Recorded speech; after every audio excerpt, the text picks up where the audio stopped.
கிரி வழங்கும் simply divine பஞ்சபூத திருத்தலங்கள் சீரீஸ்ல இந்த வீடியோல நம்ம பார்க்க போறது நீர்த்தலமான திருவானைக்காவல். பார்வதி தேவி காவிரி கரை ஓரமாக ஜம்புங்கிற காட்டுப்பகுதியை தேர்வு செஞ்சு தன்னுடைய தவ வலிமையால நீரின் அம்சம் கொண்ட லிங்கத்தை வடிச்சதுனால இந்த லிங்கம் ஜம்புகேஸ்வரர் அப்படின்னு அழைக்கப்படுறாரு. காவிரி வறண்டு போற காலங்கள்ல கூட கருவறையில இந்த லிங்கத்தை எப்போதும் தண்ணீர் சூழ்ந்திருக்கும். மூலஸ்தானத்திற்கு வாசல்கள் கிடையாது. 9 கல் ஜன்னல்கள் வழியாகத்தான் இறைவனை நாம தரிசனம் செய்ய முடியும். பார்வதி தேவி இந்த இடத்துல அகிலத்தை காக்கும் அகிலாண்டேஸ்வரியாக அருள் பாலிக்கிறாள்.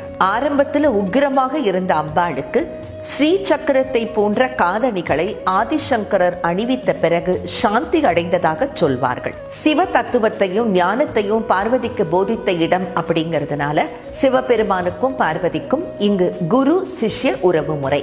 இங்க நடக்கிற உச்சிக்கால பூஜை